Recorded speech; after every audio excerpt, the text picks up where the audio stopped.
and welcome. Okay, that was really weird. I don't know where that came from, but I guess when I'm excited, my inner John Oliver tends to come out.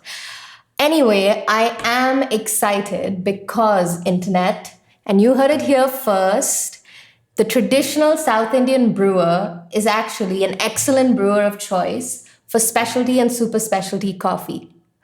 So, for those of you who haven't seen the South Indian filter, welcome to the grand unveiling. This is it. To call today's recipe a labor of love would not be an overstatement at all.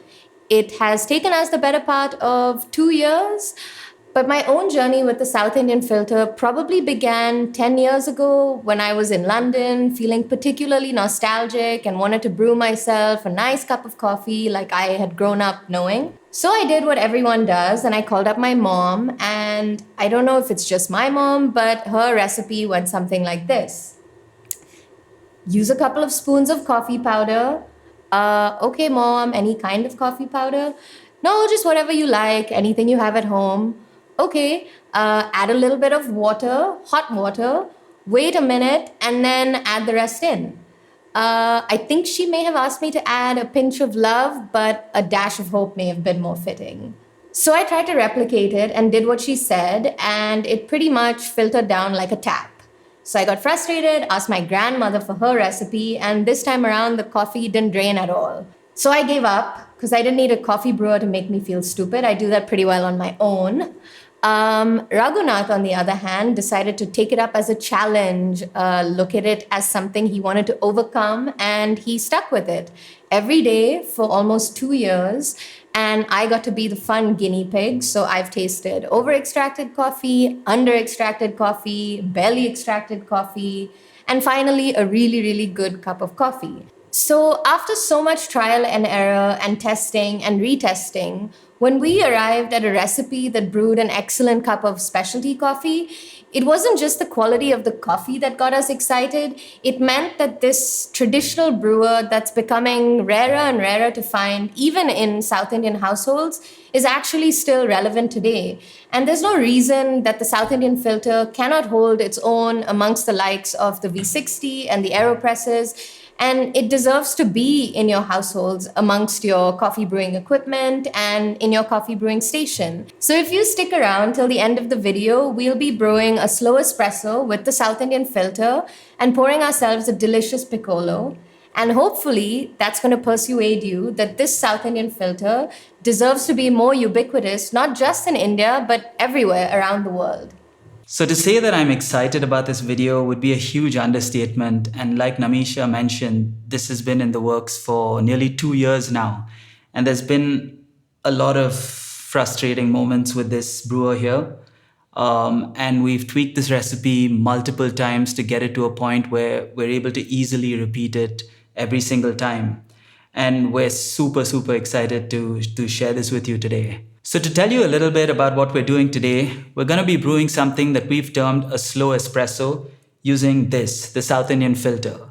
Now, don't get me wrong, we're not claiming that this brews an exact espresso, but it brews a concentrate that's called decoction, and that can be used like espresso to make milk-based drinks like a cappuccino or a flat white, or even like an iced latte or an Americano.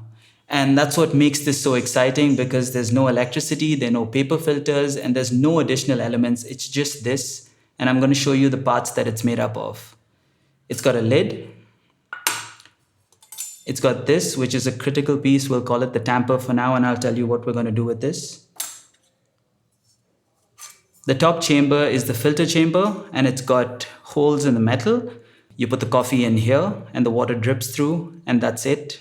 And you have the bottom chamber that the decoction or the slow espresso brews into. And that's about it. So, like I mentioned, I'm going to come back to this. Before it gets in the way, get rid of it.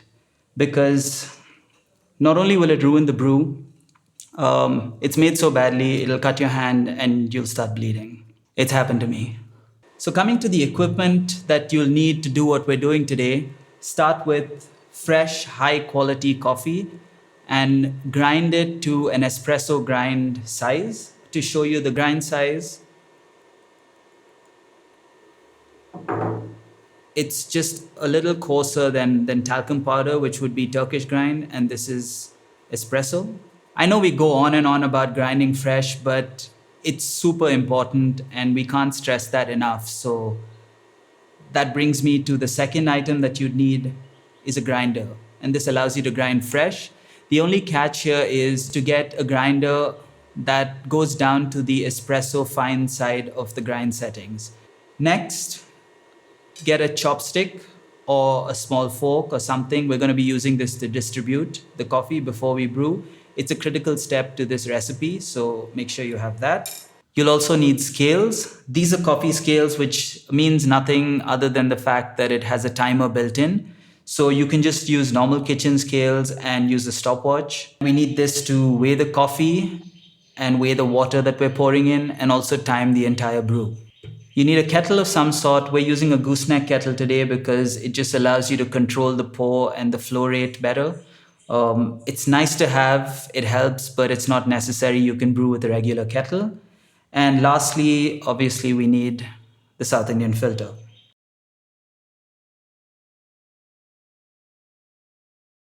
So, on to the actual fun part, and this is what we've been waiting to share with you for so long, the actual recipe. So, like I mentioned, we start with freshly ground coffee. We're using coffee that has been roasted to an espresso profile today, which tends to work really well with this brewer. But don't let that stop you from experimenting. We've had delicious coffee that's made with lighter roasts with this very brewer. It just means you change the amount of milk you add to it or change the water and tweak it to what suits your palate. So we're going to do 30 grams of coffee, put that into the top brewing chamber.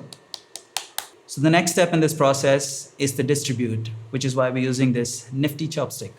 The thing with coffee is, especially if you grind finer, it starts to clump.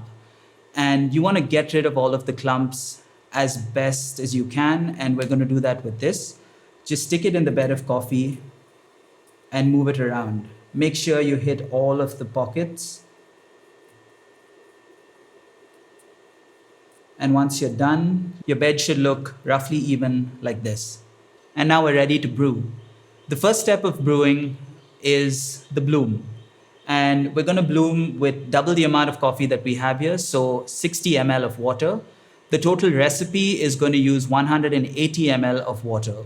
So that's 30 grams of coffee to 180 ml of water, of which it's a 60 ml bloom, which is going to last for 45 seconds. And the reason that we bloom is to get rid of the carbon dioxide that builds up during roasting coffee.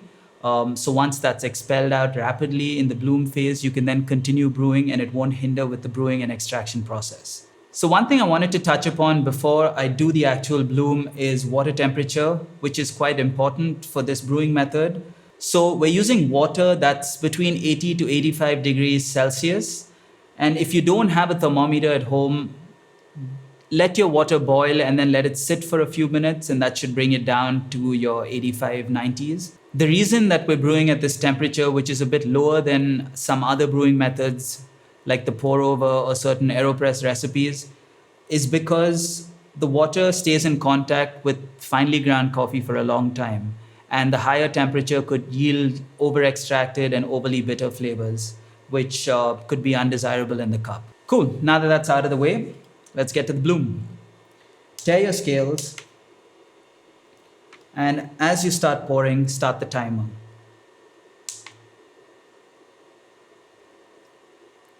Quickly get 60 ml in, and now you swirl. This again is another critical step, and it helps further flatten the coffee bed. So give that a good swirl. And then we wait till the timer hits 45 seconds. At this point, you can put the lid on just to keep the heat in. And once you reach 45 seconds, we continue the pour. Start at the center and gently spiral outwards.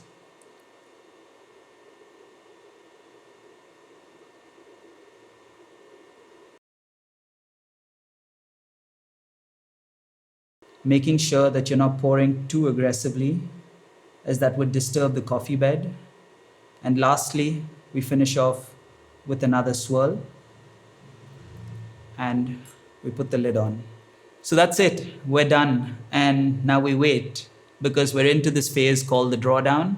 And here's where the water slowly trickles through the coffee bed and brews into the bottom chamber.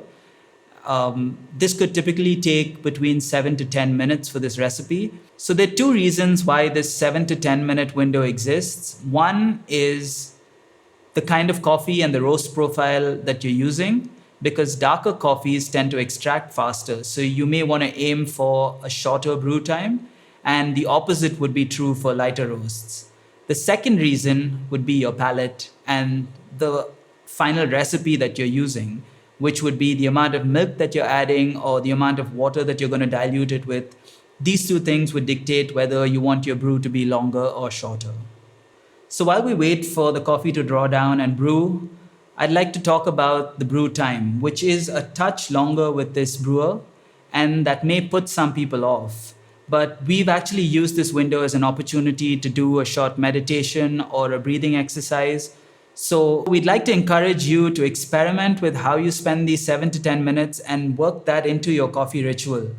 Because we did this for a while and it's a part of our day that we really look forward to now. But either way, it's worth the wait. The brew is complete. You end up with a flat bed that looks like this. And the flat bed just shows that you have an even extraction. So how cool is this? We have our decoction or slow espresso.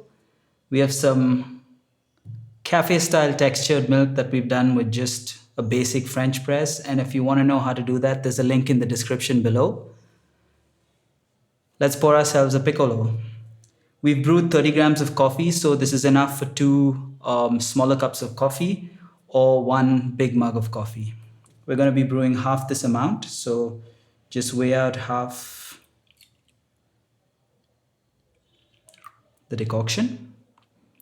Set that aside. Swirl your milk a little, get rid of the bubbles, and Thank you so much for watching this video. We hope you're excited to try this recipe and we'd love to hear how it goes. If you have any questions or feedback, feel free to leave a comment in the section below and we'll be sure to get back to you. But before you go, we have a small ask from you. If you found this video useful or interesting, please consider subscribing to our Patreon page by clicking on the link below. Your continued support enables us to create great content, grow the active community, and it also gives you access to exclusive videos and other materials. So until next time, brew ARAMSE.